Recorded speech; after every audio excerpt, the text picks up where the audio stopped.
I see thumbs up, so that's good. Now, first thing I'm going to say is thank you so much to the organizers for having me here. I'm really delighted to be able to come out and to talk. Second thing I'm going to say is that I know that you guys are going to have a hard time seeing the slides that I put up. So I'm going to talk through them as we go, and I will make them available after the fact. So if anybody's really interested and wants to go back and look at them, you'll be able to do that. So if you can't see it really well, I can explain. If you need more explanation, just put your hand up. And after the fact, you can get your hands on them and take a look at them at home. So there we go. The title of today's talk is Climate Change, Are There New Ways of Living? And the quick answer, just as a spoiler, is yes, there are other ways of living and better ways of living. And that's what we're going to dive into today. So first thing I want to talk about is the directions that policy are going and the things that policies are responding to. Because this is a big part of my job right now. I am running the policy school at Queen's and trying to figure out a little bit about how we can make these transformations, make these changes that are so essential for us to meet our Paris commitments, for us to ensure that the planet keeps working the way that we want it to work. And that really is fundamentally what we're up to now, is trying to find a path forward that will allow people to maintain a good standard of living, good quality of life, but at the same time dealing with some of these huge challenges that are in front of us. And the big challenge is the emissions. And I think everybody here sort of has an idea, maybe, of what the emissions look like. This is a pie chart, and I'm going to walk us through it so that we know kind of where the emissions come from. Because where the emissions come from dictates what we got to change in order to bring those emissions down. The first big slice that I want to deal with is at the top, and it's the emissions that come with oil and gas production. It's about a quarter of Canada's emissions are associated with oil and gas production. And this is a huge challenge for us. It's a huge challenge because it speaks to the importance of the oil and gas sector in terms of our economy. It's big. It's a big component of our economy. There are a lot of jobs, right? There's a lot of people who work there. It's an important driver of employment. It has become an incredibly contentious issue in federal-provincial relations. It is one of the big things that is driving this kind of schism between the centre and the east and then the west. So now in Canada we're hearing about Wexit, although now everybody talks about Harry and Meghan.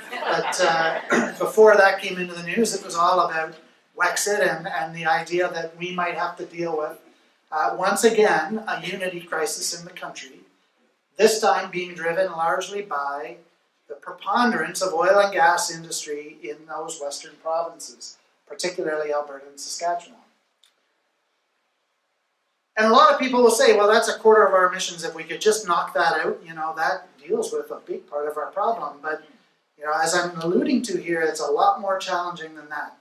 There are a lot of people right now who make their living producing those emissions. And so part of the transformation that we've got to talk about is, well, what are those people going to do? How can they be part of a just transition from one way of living to another?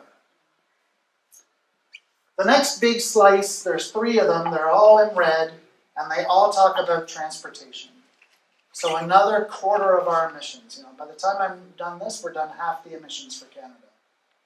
Light-duty transport, heavy-duty transport, and then other transport, which includes planes, trains, boats, all that sort of thing.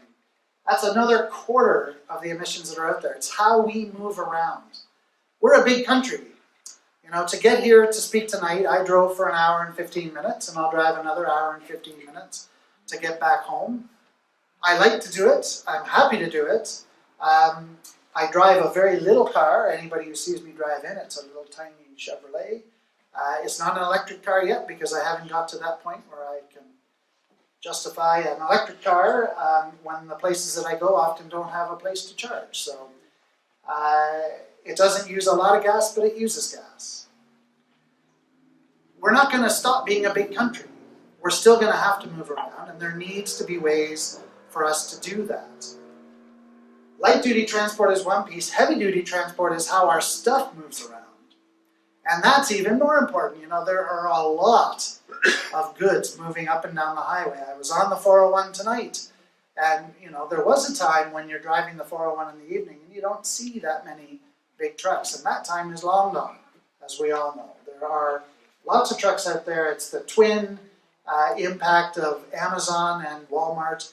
The idea that warehouses now roll down the road, they don't sit at the side of the road, and the idea that we can order anything we want and have it delivered to our door by the next day, you know, if we want it. So that is a quarter of our emissions. Making the oil and gas that go into our day-to-day lives, much of it for export to other people, and then how we move around. So those are big things for us to address. There are 4 slices in a row that are about the same size across the bottom. They're all about 11, 10, 12%. The first one is electricity production, so we produce a fair bit of electricity. We're lucky in Canada. A lot of the electricity we produce is actually very clean. We have a lot of hydro. We have an emerging amount of renewables that continues to grow year to year. We have a fair bit of natural gas in the mix, which is not great, but it's a lot better than coal.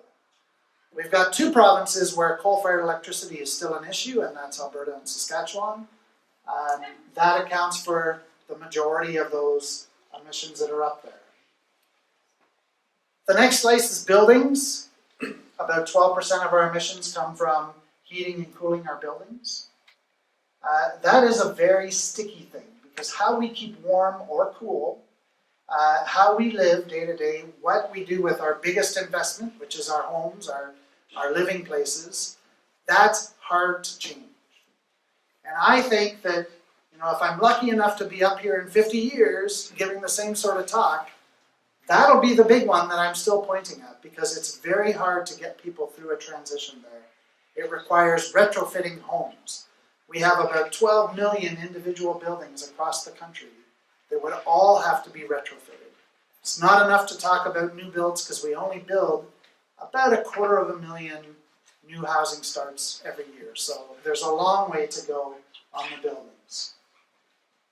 There's the big emitting industry, another 10%. Big emitters are your cement plants, your steel plants, your chemical plants. Again, important parts of the economy and important employers. There are lots of ways to bring those emissions down, and we can talk a bit about it as we go.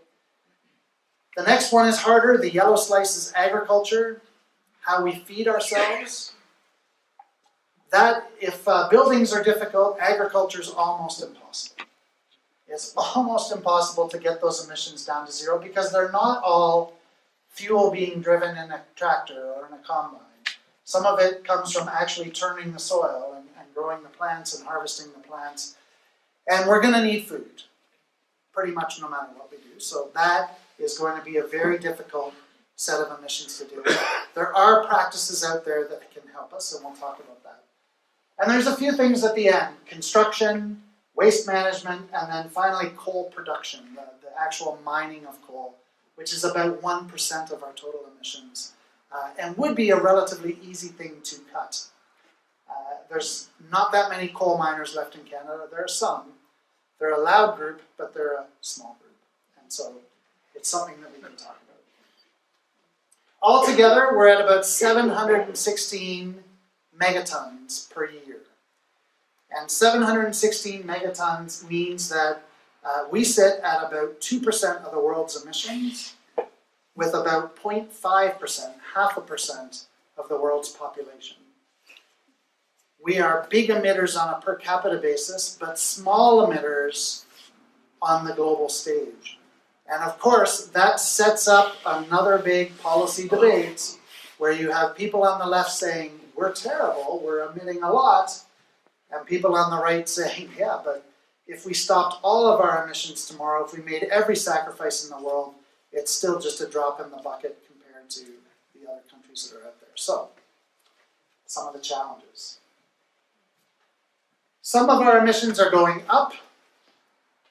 heavy-duty transport, other transport, particularly aviation.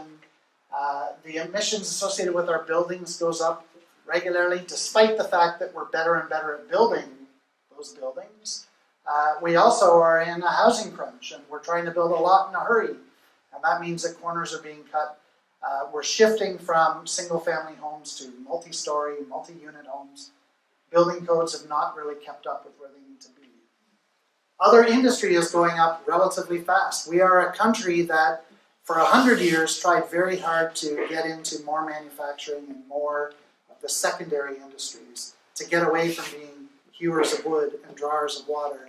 In the past 20 years, we've taken a big step back, and we're moving a long way back towards being hewers of wood and drawers of water, people that are providing raw materials for the rest of the world. And that is driving our emissions up. And of course, oil and gas production continues to go up. But there's good news, which is that light-duty transport emissions are going down, and electricity production emissions are going down. And it's no mistake that those are the two buckets that our policies have tried to address the most over the last 10 years. There have been lots of good and very impactful policies developed around new and renewable sources of electricity. Ontario went through a 10-year experiment with the Green Energy and Green Economy Act. Experiment's over right now because our current government has rescinded that act, but a lot of what it did is still with us. We have lots of solar power and wind power online. Our challenge is figuring out how to use it when it's being generated, and that we have not figured out yet.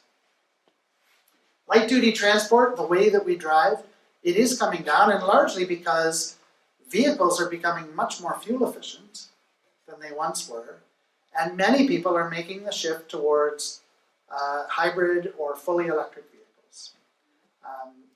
10 years ago, I think there was one electric vehicle in Kingston, and it was driven, I think, by one of the Tragically Hip. And now there are multiple electric vehicles that I see every day driving around the neighborhoods. We're moving rapidly in that direction. So, some good news. The bad news is that our emission trend is not going down yet. The graph that you can see, the little red squiggle, which hopefully you can see is going up, has gone from about 600 megatons in 1990 to the 714 that I'm talking about now.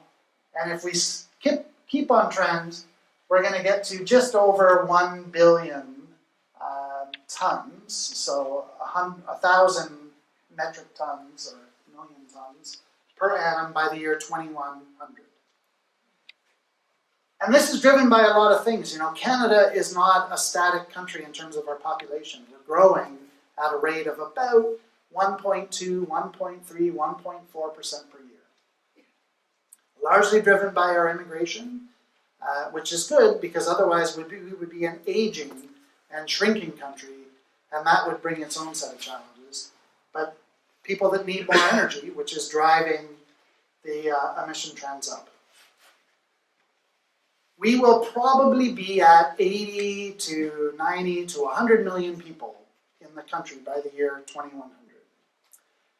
Some of those people will be climate refugees. They will be people coming from other parts of the world that are no longer as attractive for living. They may not be completely uninhabitable, but they may be much, much rougher than they are now.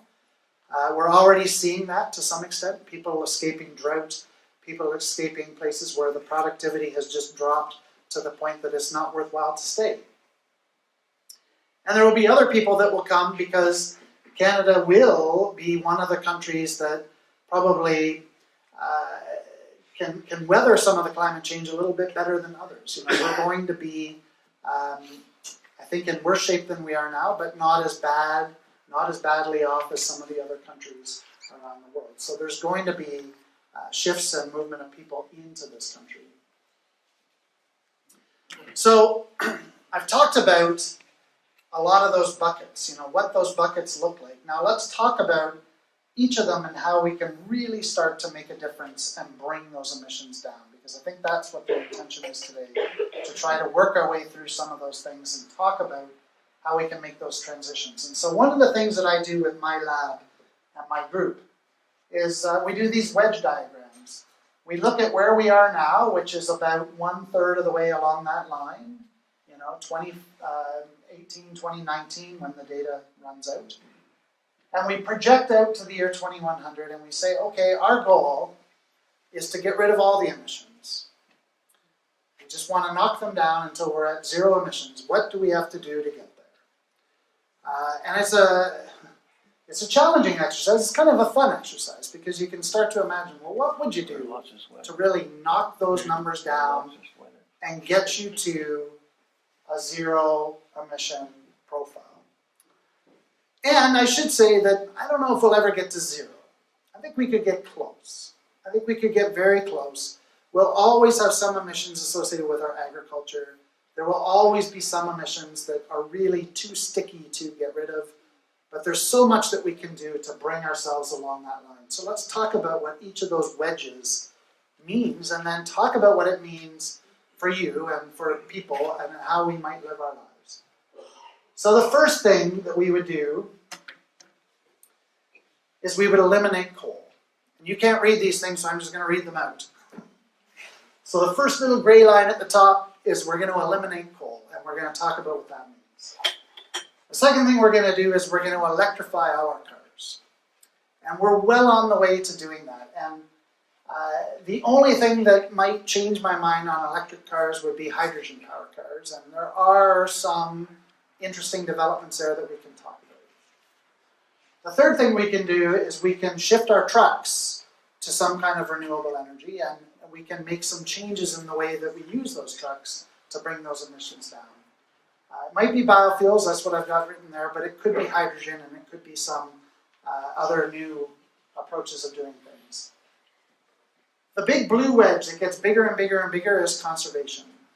And we, in almost every scenario we run, rely very heavily on conservation, meaning that we need people to make changes as they go. So every new technology that gets brought into the equation needs to be balanced with some changes in behaviors. And that's I think, a big part of what we want to talk about now. Going down the lines, green electricity.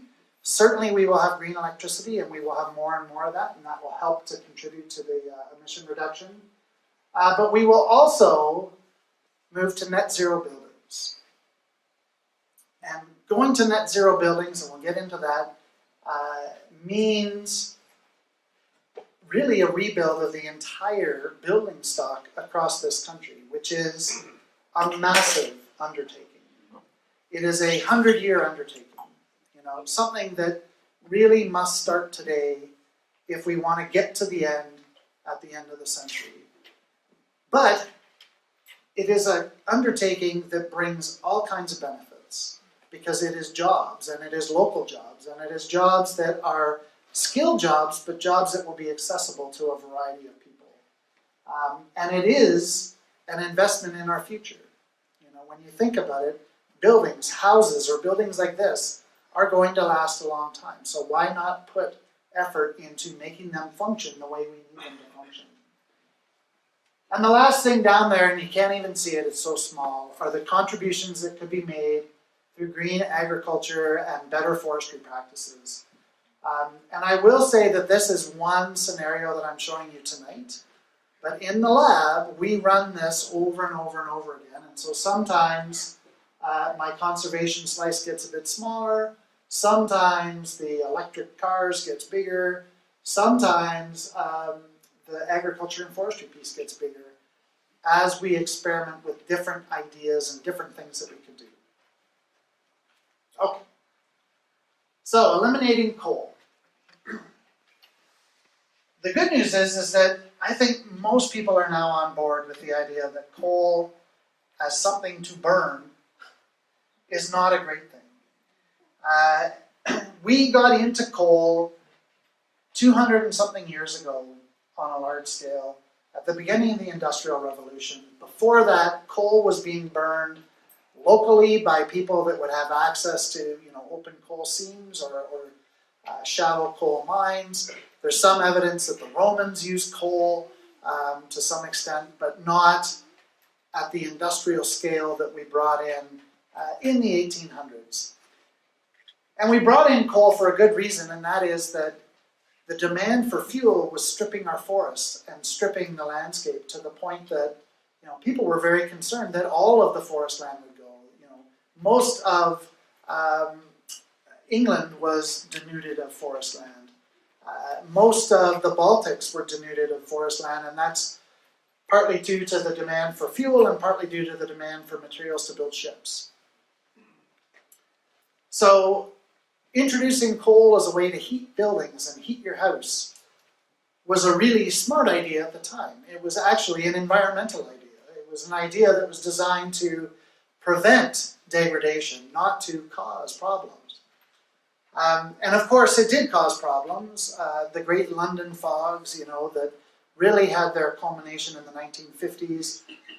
My wife and I watched The Crown the other day, and they did a whole episode on the London Fog. So if you like to watch that sort of thing, you get to see the impact of coal burning and coal fire on the air and on air quality.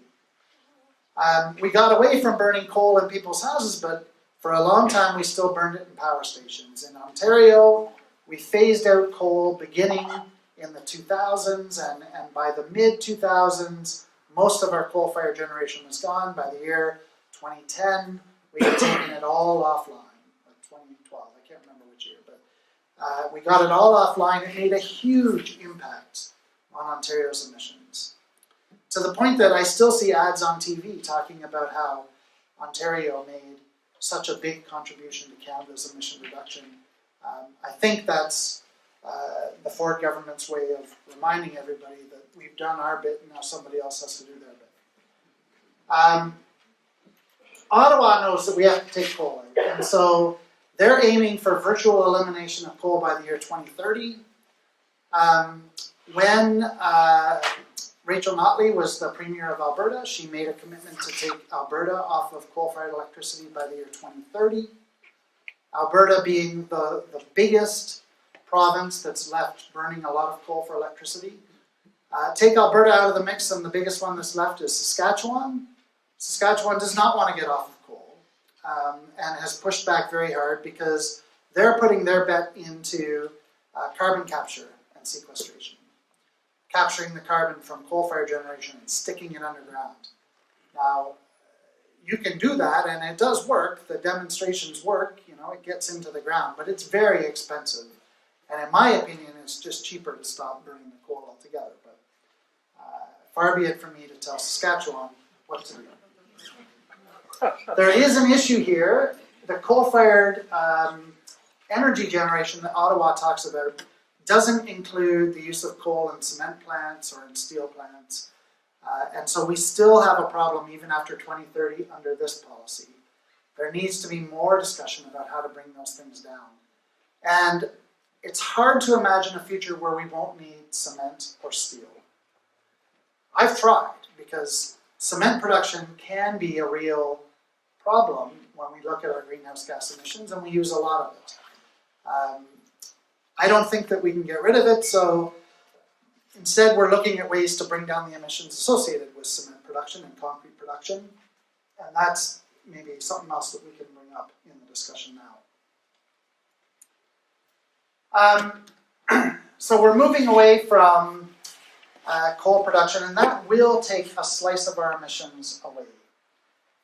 And doing so has a relatively small impact on people right across the country, because for most of us, it will not impact our day-to-day lives.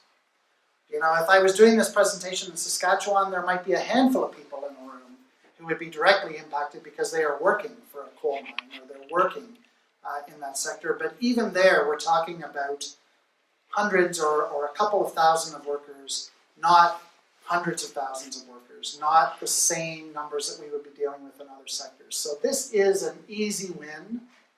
It is an easy thing for us to do. I think we could do it faster than 2030, but even 2030 will help in moving us forward. So, let's talk about electric cars. Electric cars are moving forward relatively fast. Certainly the development and the implementation of electric cars and charging stations and all the infrastructure that's required has gone much faster than I think anybody would have anticipated 10 or 15 years ago. You know, there was a lot of myth about the electric car and how efficient it would be. I remember I was watching Top Gear with one of my kids, you know, that British car guru show, and they were test driving a Mercedes that was all electric. And they gushed about the performance and how amazing it was, and then they got very negative when they talked about the charge and the fact that they couldn't keep the charge for very long. That's changing as battery technology evolves, and there is a lot of work being done on those batteries. And that's essential for where we want to go, because actually storing power is going to be the big challenge over the next 10, 15, 20 years. How do we store power so that we can get it when it's available, when the sun is up, when the wind is blowing, you know, when the tide is in or going out? And how do we use it when we want to use it? Because we are a society, a global society of convenience. You know, we have learned to live in a way that basically allows us to do what we want when we want. If I was able to go back in time and do the same presentation to my grandparents or great-grandparents, they would laugh at me because they always did things when the sun came up, or they always went to bed when the sun went down. That's the way that it worked. But we have gotten away from that. We're divorced from the way that the planet cycles. We're not going to retool our industries to only run when the sun is at its zenith. We're not going to change business so that it only operates, you know, 5 hours a day. Far from it. We're moving more and more in the other direction where everything is 24 hours all the time. So storing power becomes essential. And this is where I think that the whole electric car phenomenon is so interesting, because it is advancing battery technology at a tremendous speed. You know, for years and years and years, batteries were kind of a stagnant technology. You had your Duracells and your Energizers, which I think are owned by the same company at the top. And they were very comfortable with the lifetime and with the charges that could be held. They were very comfortable with the way that the technology performed, because it was a perfect planned obsolescence type of a company. You know, you buy batteries for your tape recorder or your Walkman or whatever it was that you were buying batteries for back then, and then in a couple months you'd buy them again, and then a couple months later you'd buy them again, and that's just the way that it worked. Perfect business. When we went to cars, suddenly the demand on batteries changed. The batteries have to be much, much more efficient. They have to be much more effective. The developments that we're seeing in cars were kind of foreshadowed by what we're seeing with computers. So laptop computers, when they first came out, lasted for about 20 minutes on their charge, and then you'd have to plug them in again. The first laptop that I had weighed as much as a boat anchor and was about as effective most of the time. The charge on a laptop computer today is fantastic. The laptop that I have on its charge before I need to plug it in and charge it back up. And it's because the battery is being managed by a computer, and the computer is very smart, and it knows when to throttle back the power delivery. It knows as it's charging when to slow down the charge. It means that the battery doesn't get tired, and it means that the battery doesn't wear out. I had lots of rechargeable batteries and things back in the days when I had Walkmans and things like that, because I was always looking for ways to knock down the price on the batteries, and they never worked right. Now we're starting to see batteries that really do that and last years and years in very hard applications. So electric cars are driving a lot of that. The batteries are going to be essential because as we move to other forms of electricity generation, we need ways to store that power. The electric cars can move us around, but they can also store power, and they can become a mobile storage grid. And that is the direction that things are going. So cars acting in a way that you would never have expected the cars to act in the past. Not only do these cars handle well and perform well, as the range increases, not only are they becoming more competitive with the gas-powered vehicles, they're much cheaper to maintain because there are far more moving parts in the engines. They deliver power more effectively. There's a reason that trains run on electric, gear sets, not on diesel gear sets. They use diesel to generate electricity, and then the electricity to run the wheels, because it's much more effective in transmitting that power. So the incentives that have been put into place to help people move into electric vehicles, I think there's a lot of people that sort of resent the levels of incentive in some places. Certainly in Ontario there was a sense that those incentives were very rich. Unless you bought one of the electric vehicles, in which case you felt like they were just right. We were offering about $10,000 towards the price of an electric vehicle, and I know lots of people that said that if you can afford to buy a Tesla, you really don't need to be getting a $10,000 handout from the government to help you do it. But I like to think of it as an investment, not just in your car and not just in your personal mobility, but into the storage grid that we're going to need in the future. And when you think of it in those terms, the investment starts to make a lot more sense. Because that's the essential piece to moving us a little bit further towards that all green energy all the time sort of model. So yeah, we had in Ontario up to 14,000, actually. I said 10, it was up to 14. That number is now gone because our government has taken it away. In Quebec and BC, you can still get incentives. And Quebec actually is really leading in electric vehicle use. There are charging stations all over the place, and there are lots and lots of electric vehicles on the road. And like I say, we have not yet figured out how to exploit that system for what it could truly do, which is storing up power during the day when we can generate it and providing it back at night when it's necessary. I did hear of one guy in Kingston who figured out during one of the last ice storms, when he lost power to his house, how to run his house off of his car. And I thought, now that is the kind of story that people need to hear. Because if you live somewhere where you're going to lose power, and lots of people around here lose power on a regular basis, it'd be nice to have a backup that would also be your car. Biofuels in trucks. So I don't know if it's going to be biofuels. I used to do a lot of biofuel work, and I still do to some extent, so I feel obligated to put biofuels into this presentation. But the truth is, there's 2 or 3 new technologies that are really moving forward that are interesting around trucks and truck use. Some of it is biofuels, and so this graph just shows the increase in biofuel production from 2000 on the left over to 2016, I haven't got it up to date, on the right. Most of the biofuels that we brought online in Canada were designed for light-duty vehicles, ethanol. And ethanol is blended in with most of the gas that we sell, and most people have reconciled themselves with that. There was a time when a lot of people were complaining about the ethanol blends and saying it was affecting their car performance or affecting their mileage. We don't hear that as much anymore. We don't produce as much biodiesel as I think we could, mostly because the technology to produce biodiesel has not been great. It's not a particularly economically viable fuel right now. It's hard to make money with a biodiesel plant, so not many people want to build one. It's also not the greatest fuel. In fact, diesel on its own is not the greatest fuel.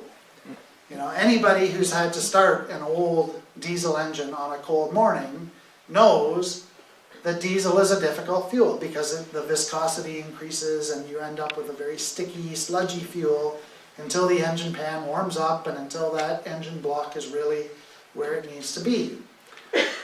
The newer diesels are a little bit better at that. They're better at managing the cold. And diesel is nice because it does deliver a lot of energy value, but it's not the greatest fuel out there. So where might we go? Well, there are new hybrid engines out there that use a combination of spark ignition and compression ignition. That's the big difference between gasoline and diesel. Diesels get their ignition through compression, whereas gasoline needs a spark. It needs spark plugs to drive. Combining the two things mean that you can change the technology a little bit. It may mean that there are different types of biofuels that you could mix into the mix. There may be options with hydrogen. I'm not a huge fan of hydrogen cars, although I know Toyota's making a very big bet that hydrogen will be the fuel of the future. I'm not the world's biggest fan because I worry about safety. Fueling hydrogen vehicles is something that requires a little bit more than the ability to stick something into the side of your car. Hydrogen on its own is incredibly flammable, and the things that we can do to make it less flammable make it more difficult to manage. So basically, it's a difficult fuel, and I don't know if I really want a future where we're all interacting with that system all the time.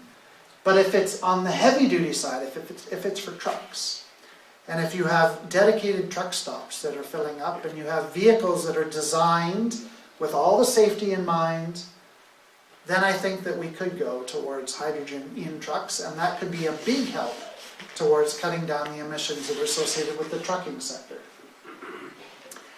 And there could be electric trucks. I didn't actually think so a few years ago. I thought that the energy demand, the amount of storage that would be required to make it work, and the weight to mass or the weight to volume ratio would just be so difficult that we would never see electric trucks. And then Elon Musk drove out in an electric semi-truck, and I thought, oh, well, maybe there could be an electric semi-truck. Now, mind you, I don't think I've ever seen it go more than 20 feet. So there may be an issue there. And there are questions about charging, and how long it would take to charge these things up. The fastest chargers for an electric personal vehicle now can run in less than half an hour. And that technology is not ubiquitous, it's not widespread yet, but it's coming and it will speed up again. And I could see a time when it could take about 10 minutes to charge an electric vehicle from close to zero to close to full. That's not a lot longer than you take at the pump now, particularly if you have to go in and pay, or if you have to change your windshield wiper fluid or any of those sorts of things, or buy your kids a snack, which is what I have to do every time. So we're getting into the right range with electric cars. But for a truck that has 20 of those battery packs in it, maybe we need to be swapping battery packs out, maybe we need to do other things. The nice thing to do would be to cut back the number of trucks. But if we want to cut back the number of trucks, we got to think about, well, what are we using trucks for? And today, trucks are used to move almost every finished good you can imagine. They're used to move parts back and forth, and they're used to make deliveries to your house. And where you might have had a few deliveries over the course of a month or a year, 10 years ago, many people now get deliveries almost daily, maybe even more than daily. Around Christmas time, you might see a lot of trucks moving around. And the huge problem with those deliveries is that every single one of them has to be planned out. And I can tell you that Amazon and other delivery services, FedEx, they have amazing algorithms to help them figure out the cheapest way to get a package from Mississauga, from their distribution center, to your house, wherever your house might be. However, almost all those algorithms go out the window if you click next day delivery. Because if you click next day delivery, it puts a priority on it over everything else, and there are many trucks that are traveling half empty or empty up and down the road just to get you that set of headphones or new pair of socks or whatever it was that you decided needed next day delivery. You pay a premium for it, and so it pays for the gas and it pays for that effort, but it has a footprint. The studies that we've been involved in and the studies that we're looking at tell us that, delivery by truck to your house, if it's a kind of a 5-day, 7-day sort of a thing, actually is very comparable with the footprint that would be associated with buying something at a store. So if you're buying stuff off Amazon or whatever service, and it's being delivered to your house, and you're doing it over a 5-day delivery, standard delivery or whatever they call it, your footprint is very comparable. It might even be a little bit better than what you see going to a store, because they put it into an algorithm and they say, well, Jane's got a delivery, Joe's got a delivery, Mohammed's got a delivery, and they're all in a row, so we're just going to time them all. And that's why it's within 5 days. Someday it comes the next day, someday it comes 6 days later. If you choose the next day, all of that goes out the window and they're just working to get it to your house. And honestly, I think that should go away. Although I love it sometimes. And that's the problem, right? We all love it. It's great to think that you can get those headphones or those socks as quickly as you want them. But it's not a good thing for the environment. And so this gets into what we do to change. You know, we need to make the change in order for that to happen. And I don't think we can just rely on governments to regulate it away. So, what are we doing on the truck side? Let's go back to the trucks for a second. There's a policy coming out now called the Clean Fuel Standard, Canada's Clean Fuel Standard, which I think is actually the most important policy, the most important climate policy that we're dealing with right now. Because it's a regulation that is telling the fuel producers, and ultimately it will apply to all fuels, natural gas, gasoline, diesel, aviation fuel, charcoal briquettes, any kind of fuel that's out there that you might buy will be subject to this standard, although not all at the beginning. And it says you've got to bring the greenhouse gas intensity down at a certain rate, and right now that's just being discussed, what the rates are for the different fuels, in order to move us towards this zero emission future. It's a terrific policy for a couple of reasons. First off, it's not a super prescriptive policy, so it doesn't back certain members of industry into a corner. It sends a strong signal to the big polluters that, hey, things are going to change. You know, you're not going to be allowed to continue to sell a fuel that has a very high carbon footprint forever. Every year you're going to have to start to bring that down to come in line with what it is that's out there. But that means that the industry has all the leverage, all the room in the world to be able to maneuver. And to say, okay, well I know that in 10 years this is not going to be viable, I can start to make those changes. If it means exiting from a certain fuel, and some fuels out there will require exiting, certainly coal, then they can do that. And they can step away in order to stay in line with the policy. In many cases, industry can do a lot. So Cenovus, which is a big oil and gas company, has said that they are going to freeze their emissions and then they're going to be dropping them towards 2030, and they're making a big commitment to drop them. This is the kind of thing that I think Canadians should be paying a lot of attention to. If a big oil sands producer like Cenovus can say, I can bring my emissions down, I can get them down to a certain level, well, there's probably a lot that the other ones can do too. And if they're willing to make that kind of a commitment, well, that's good. It means that our industries are moving in the direction we want them to move. And, you know, nobody's been talking about it as a response to this clean fuel standard, but I bet that it is. I bet Cenovus just realized that they can get a lot of good publicity by telling people what it is that they're going to do and making it sound like their idea, even though the policy is coming that's going to dictate it. Of course it's going to get people thinking more about renewables and more about clean fuels, and that's also a really good thing to have happen. And it's a nice regulation, it works in the background. Again, it doesn't impact us day to day, although it could drive some fuel prices up, but it will require industry to make major changes. And where industry is simply unable to change, they'll go back to government and they'll tell the government, and government will work with them on that transition. This is the way that I understand that it will work. I think it will work. So yeah, we moved past that. Let's talk about conservation, because we started getting into that, and I'm mindful of the time. It's already 10 to 8 and I've been talking a long time. So conservation is the big critical thing. How are we going to make sure that all of these great ideas bring us to where we want to get to? Well, it's making changes in our day-to-day lives. It's reducing the amount of energy we use to do different things.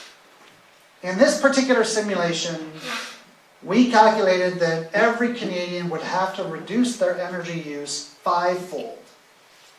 That means that by the year 2100, you could only use 20% of the energy that you use today, which sounds impossible, right?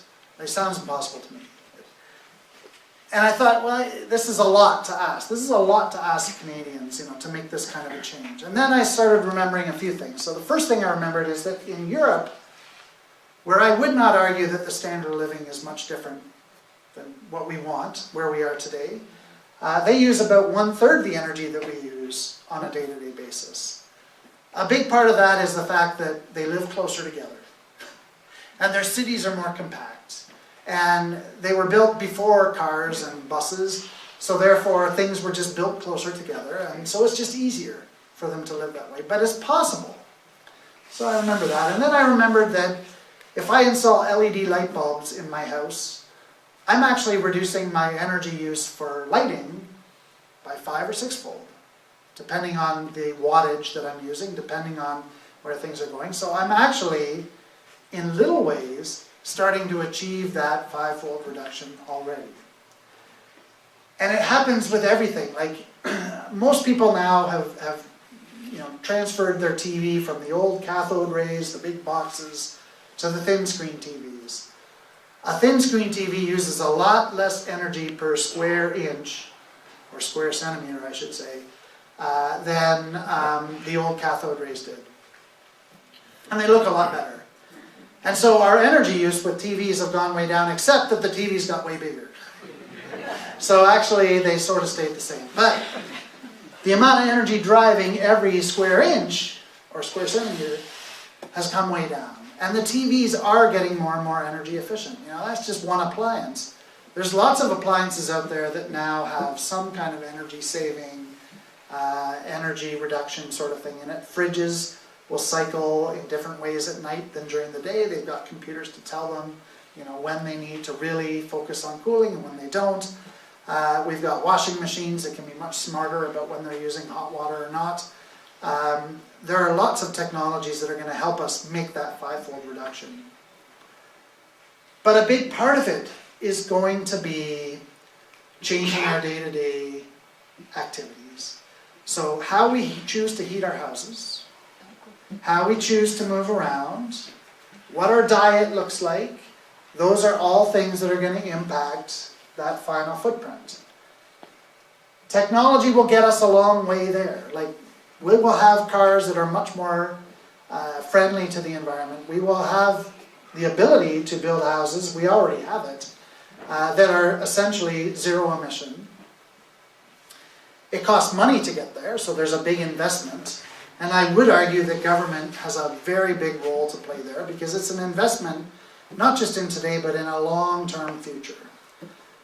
But even with a perfectly net zero house and with battery-powered cars, there's still going to be our own personal choices. Because if we choose to live in bigger and bigger houses, and we choose to drive further and further, and we do not come up with better ways to move around or to work, all of this good will get undone. And frankly, that happens a lot right now. We make personal emission reductions every year. Canadians' environmental footprint has gone down year to year on a per capita basis. What you're emitting, on average, is lower than what it was 10, 15 years ago, and what it will be in 10, 15 years will be even lower. But those improvements are being overtaken by population growth and by further development. And in certain places, life is getting harder to live. You have to drive further to get to work. If you want to work in Toronto, you might have to live in Belleville. As I was just talking to somebody about right before the meeting. And that means that you're going to have a footprint. And that's not your fault, because that's where the job is and that's where you can afford to live. So we got to find ways to move people around and that really keep up with the demands of life. So I'm watching my time here. One thing that we can do to move us towards those greener ways of living is just to give people a signal about what it is that they're doing. And this is where carbon pricing comes in. So I promised I'd talk about carbon pricing. Here it is. Carbon pricing in Canada, we are one of the leaders in the world for sure when it comes to carbon pricing. There are only a few jurisdictions that have really moved aggressively. The European Union has some carbon pricing and emissions trading. California and Canada. We have moved a long way towards implementing carbon pricing. And originally it happened at the provincial level. So you had BC leading off, and then Quebec came in, Ontario, for a little while, was a player, not now. And Alberta came in with a carbon price. You know, we got to a point, actually, by the summer of 2018, where we actually had two blocks. We had a western block that used straight up carbon taxes, economy-wide carbon taxes, and we had an eastern block that was really heavily invested in cap and trade systems. And they're just two different ways of pricing carbon. Carbon taxes work really well when you have an economy that is dominated by one or two really big sectors. And that's BC and Alberta, you know, dominated by resources and energy and agriculture. There's not a lot of sectors to trade with each other. So if your price in one sector starts to go up and they need to make emission reductions, a cap and trade system doesn't help them because there's nobody out there in their province that they can trade with to bring their emissions down. In the east, where we have manufacturing and where we have more diverse economies, actually cap and trade works well. There's lots of sectors that can talk to each other.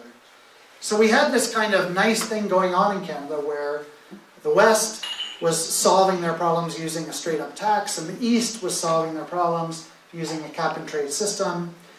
We had the Trudeau government come in and say, well, we want everybody to go to a price of some kind, so we'll put a backstop into place. If you don't have a price, we'll put one in, but provinces can choose. And what happened? Well, a little bit of a pushback. You had a Conservative government elected in Ontario, a Conservative government elected in BC. You had a Premier in Manitoba who decided that he was no longer interested in pursuing carbon pricing strategies. You had a Premier in Saskatchewan who said, not over my dead body will we ever have carbon pricing. So you had a massive bloc in the center that suddenly emerged that was very much against carbon pricing and vowed to fight it every step of the way. And some people may remember that Doug Ford famously said that he would cease opposing the carbon tax if Justin Trudeau was re-elected and the people spoke. And the people spoke, and he was re-elected, you know, by a hair. And Doug Ford has not ceased his pushback against the carbon tax because he sees it as being something that really, really impacts the economy. And here's the thing. At the levels that we're talking about, carbon taxes do not do much to the economy, and they do not do much to actually bring down greenhouse gas emissions. They do one thing really well, and that is getting people aware of their carbon footprints, because it's a de facto labeling system. Now you see that there is a price attached to your liter of gasoline, your cubic meter of natural gas, the different fuels and things that you use in a day. So you pay a price. And people don't like paying prices, so they will find other ways to do things. And a carbon tax, a carbon price is a great way to bring that down. All right, I'm taking too long, so I'm going to zip through these last few things. Lauren, you've got another half an hour if you want. Don't worry. Well, I want to leave some time for people to ask questions too, so I still have about 10 minutes of talking, and then there will be time for people to ask questions. So, green electricity. Let's talk about green electricity. This is actually a big success story in Canada. We have a lot of green electricity in our mix, and we have from the very beginning, because most of us call electricity hydro, and we may not even think of why we do that, but it's because originally in Ontario, all of our electricity came from Niagara Falls. You know, one hydro plant that delivered electricity into first southern Ontario and then all parts of Ontario. It wasn't until the 1930s and 40s that we started to build coal-fired generation to supplement what we were seeing in our hydro. It wasn't until the 70s that we started building nuclear plants, which now is the dominant source of electricity here in Ontario. Nobody calls it nuclear. When they talk about their electricity bill, they still call it hydro. We are the luckiest country in the world when it comes to geography and our ability to generate renewable power. By far, we're a great big country, we're a very open country. We have hills and valleys and rivers and water all over the place, which means that in some places, particularly Quebec, particularly BC, Hydropower is basically ubiquitous. You can get it almost anywhere. It is easy to do and can supply a huge portion of our energy mix. That's not true in most places around the world. Look at Australia. They're not producing 19% of their energy using hydro. You know, it's just not possible if you weren't blessed with the Niagara Falls and the St. Lawrence River and the Great Lakes and, you know, everything else that came along with it. And this is why I think we could do so much more. Because we were blessed. You know, we were given a landscape that can do so much for us. We are lucky in those respects. And so we are experimenting with other renewables. We have lots of investment in wind farms here in Ontario, lots of investment in solar power, and not uncontroversial investment. Particularly some people around here. You know, this is a hotbed for wind development. There are people who have seen wind developments come in places where they thought it was inappropriate, where they thought that there were better ways that it could have been implemented. There was a lot of heavy-handed kind of movement by the companies that were developing these projects, particularly over the last decade. And it's left a little bit of a bitter taste in some people's mouths when it comes to thinking about these types of energy. Ontario is going through growing pains when it comes to renewables.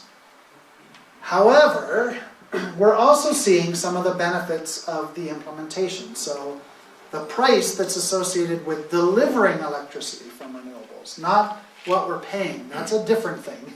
We can talk about that. But what it costs to deliver renewables continues to go down to the point that I bet you could open the doors and ask people to come build a coal plant and they wouldn't do it. In fact, we know that that's true because when Donald Trump was elected in the US, he promised to bring back coal-powered electricity, and it didn't happen. And the reason it didn't happen is because it no longer makes economic sense. It's a silly sort of a thing to get into when you can get your electricity for pennies through a solar plant or through a wind-powered plant. The cost of solar panels comes down every year. Solar panels continue to improve every year. The distributed nature of renewable power means that it's a little bit like an iPhone. There's always a better one coming. Usually more buggy too. Wind power, same thing. These are cheap things to implement. These are very safe forms of power generation. These are forms of power generation that when a wind turbine catches on fire, as happened in Nova Scotia not that long ago, it's a spectacle and nothing else. When somebody mistakenly tweets out an Amber Alert about problems at Pickering, everybody freaks out.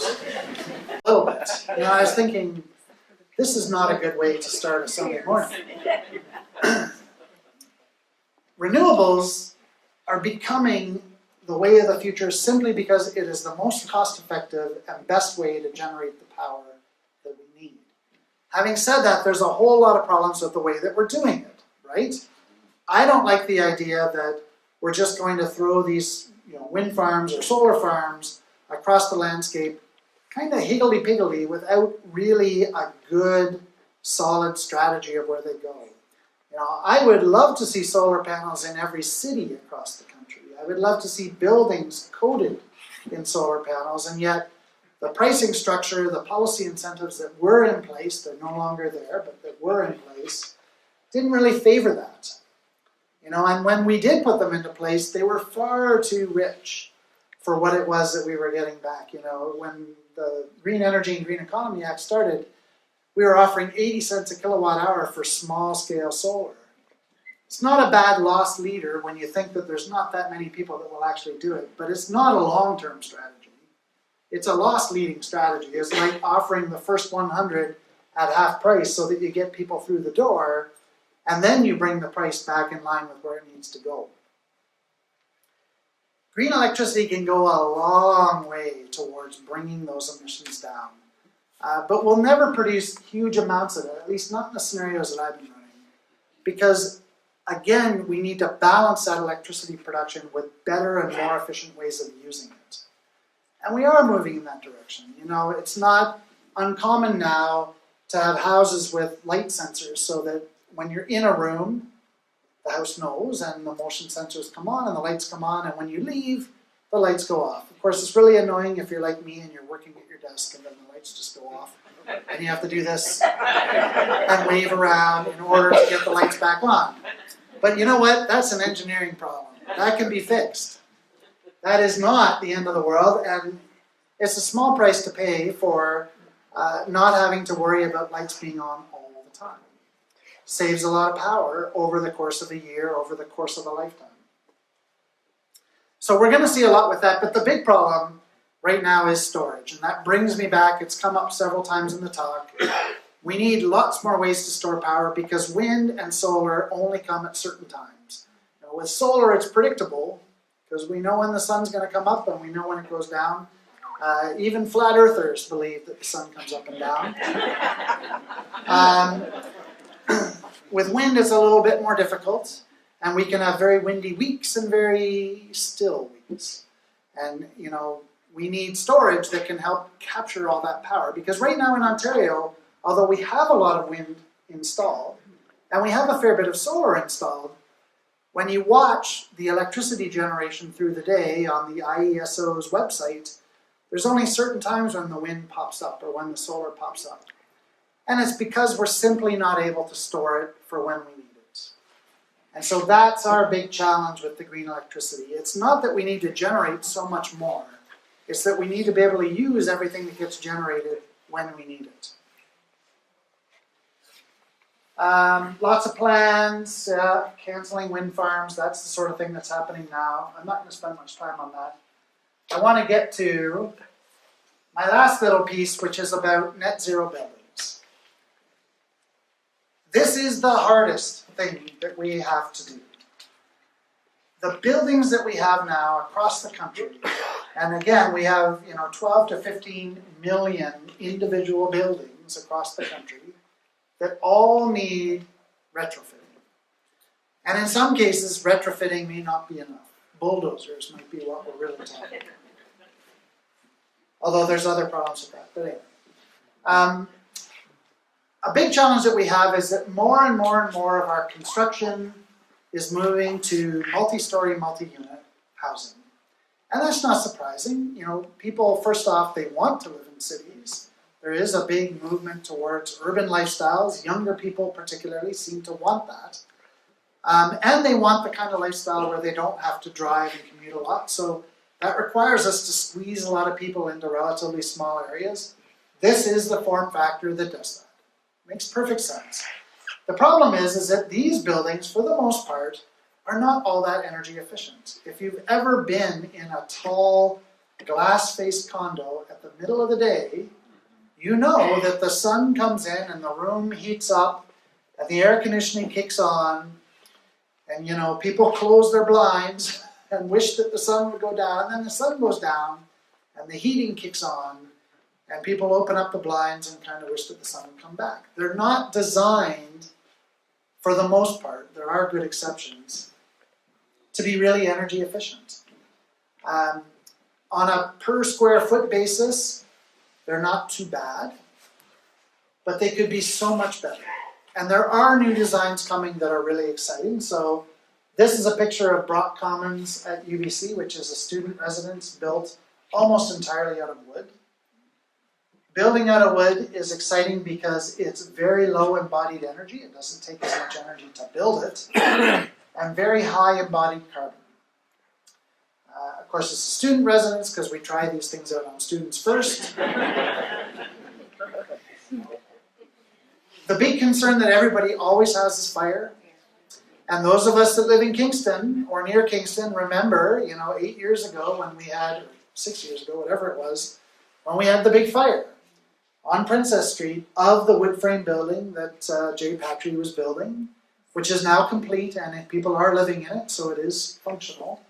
But the whole thing, or half of it, burned right to the ground because somebody left a tiger torch going while they went for lunch, and that tiger torch lit something on fire, and it was pre the installation of sprinklers, and it was pre the installation of drywall and all the rest, so the place went up. Massive wood frame construction like this has some advantages in the case of a fire, which people don't really comprehend or understand. Metal and concrete tend to deform and break in a fire. And we know this because of the Twin Towers on 9/11. You know, we know what happens when very high temperature fires happen in a steel frame or a concrete frame building. Yeah. That wasn't. They had 2 towers burn in Spain. A hydrocarbon fire is about 1800 degrees.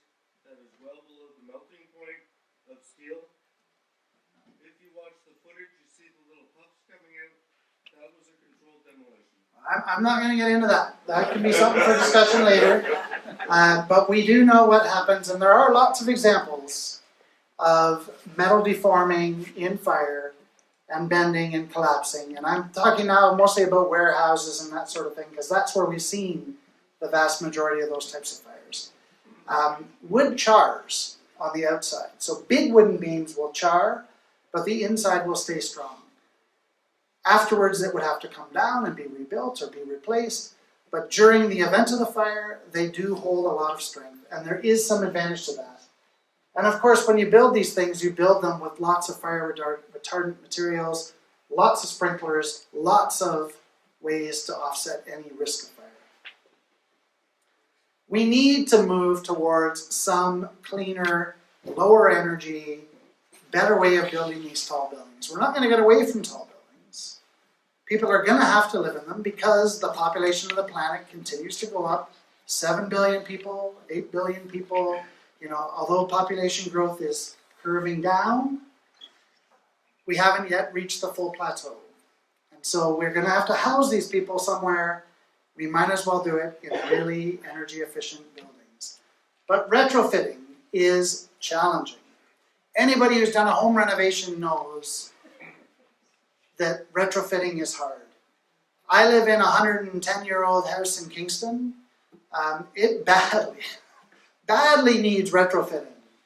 Badly needs retrofitting. And I would love to completely retrofit it, to gut it right down to the studs, to insulate it properly, to expand the width of the walls or the depth of the walls so that I would have much better heat retention, to redo the windows. The problem is that I don't have the money to do it up front. And it's hard to convince a bank to give you another mortgage on top of your mortgage when we're in 20, 25-year mortgage territory, right? You know, to be able to do that kind of work. So what's needed? Well, it's programs. We need programs that can help support it. Maybe we need 40-year mortgages that can be transferred with the house to help do those kinds of renovations. When we start talking about tall buildings, we need very extensive investment. And I would say it's impossible, but Vancouver has shown us that it is possible to go in and retrofit very tall buildings and to do that kind of work. Because they had the leaky condo problem back in the 1980s and early 90s, mid-90s. And many buildings were cocooned in scaffolds and canvas and whatever, and completely redone. So it is possible. So, now I am going to finish up because we're getting right to the end. Net zero homes have to happen. The very last thing I was going to talk about is green agriculture and green forestry. There's a whole lot of ways that we can use agriculture and forestry better. I'm not going to spend a lot of time on it because it's never going to go away. We still like to eat. You know, what I will say is that the practices that we use, the kind of monocropping and full-scale industrial farming, there's lots of ways that we can bring down emissions just by looking at reducing the amount of till, by looking at intercropping, by looking at more natural ways of managing that landscape. And there's some really interesting work being done at the University of Guelph on those topics. Guelph being the best agricultural school in the province. They're way ahead looking at some of these things, and I think that we could bring those emissions down somewhat. But like I say, I like to eat, so I don't anticipate taking it right out of the system. So that brings us right to the end.